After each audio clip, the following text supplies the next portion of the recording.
Bonjour à toutes et à tous et bienvenue dans cette quatrième édition, cette quatrième histoire que je raconte, cette histoire qui se cache derrière mes photographies. Je vous rappelle le principe, j'ai créé le calendrier, ce calendrier ici, 2020 Rencontres sauvages, et chaque mois je vous raconte l'histoire qui se cache derrière mes photographies en vidéo. Cette photographie est assez particulière, donc elle est consacrée à l'ours brun de Slovénie, cette rencontre assez singulière, assez spectaculaire que j'ai faite dans les forêts slovènes.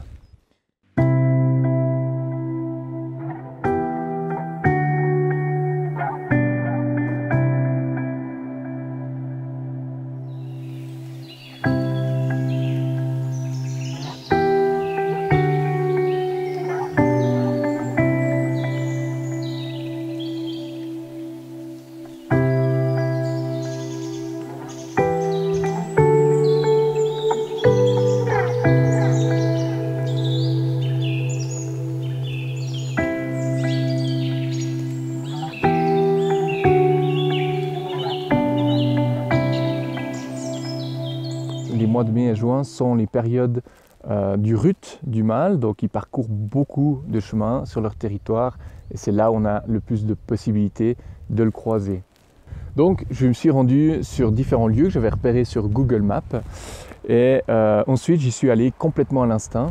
C'est un animal qui n'est absolument pas intéressé par l'homme. Le deuxième jour, j'ai découvert ses premières traces, ça m'a donné beaucoup d'espoir. En même temps, ça m'a permis d'affronter mes peurs directes et de raisonner en fait cet instinct primaire qui est inscrit dans mes gènes depuis tout petit, qui dit que l'ours est un animal vorace et dangereux. Et en fait, petit à petit, je me suis détaché de cette image. Je me suis enfoncé de plus en plus dans ces forêts. J'ai même posé ma tente au milieu de la forêt. J'ai dormi dans la voiture avec le coffre ouvert parce que j'étais trempé de toute manière, donc il fallait quand même que j'aère un peu. Et j'ai appris à découvrir son habitat et à rencontrer, en fait, à comprendre ses déplacements, ses mœurs. J'ai trouvé des cabanes dans les arbres. Et je vais dormir dedans, je crois, vu qu'il pleut. Je suis en train de faire la mise en place.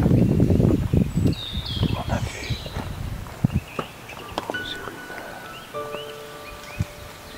sur un poste d'observation.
J'étais en train de m'approcher d'une clairière, d'une petite clairière, et donc tout à coup j'ai entendu un bruit dans les broussailles. Donc il faut savoir que comme l'ours est extrêmement craintif, il est plus que jamais indispensable d'avancer contre le vent et plus que jamais indispensable également de faire aucun bruit. Et donc je marchais sur la pointe des pieds et je vois un buisson, un fourré en fait, ces petits fourrés qu'on voit là, ça doit être probablement des noisetiers. Je vois un fourré qui bouge comme ça et je me suis accroupi tout de suite sans bouger. Et j'ai vu qu'il continuait à bouger. Je me suis dit, oulala, là, il y a forcément un gros animal parce que c'est pas un cerf qui fait bouger comme ça les buissons, parce que tu as quand même un petit buisson. Et je pense que vu comme il bouge, en tout cas, ça a l'air d'être quelque chose de plus gros. Et tout à coup, j'ai vu l'ours ici se dressait sur ses pattes arrière pour renifler en fait les environs. Donc il m'avait déjà senti alors que j'avais le vent contre moi, ce qui est assez impressionnant. Et il me sentait, je voyais clairement ses naseaux, il était à une vingtaine de mètres, ces naseaux qui se tordent en fait, déforment dans tous les sens pour essayer de découvrir. Mais qu'est-ce qu'il y a dans les parages? Et en fait, c'est un jeune ours, qui a 2 ou 3 ans apparemment, et qui fait une 60aine de kilos, donc c'est vraiment un jeune ours. Et donc il s'est dressé sur ses pattes arrière et puis il cherchait comme ça. Là j'ai pu déclencher au 600 mm. Je m'attendais à ce qu'il y ait un ours dans la clairière, mais en fait il était dans la forêt et j'avais surcompensé en fait mon exposition, c'est pour ça qu'il est un peu cramé. Mais du coup là c'était vraiment un moment extrêmement intense. C'est important de se rendre compte que la vie n'a pas de prix, la biodiversité est d'autant plus riche lorsque le cycle complet, la chaîne complète est présente. Voilà, je vous remercie beaucoup d'avoir pris le temps de regarder cette vidéo et j'espère que vous avez eu beaucoup de plaisir, autant que moi, à la raconter. On se retrouve très bientôt pour une prochaine histoire sur l'histoire de ma photographie du mois de mai et je vous dis à très bientôt. Ciao, ciao!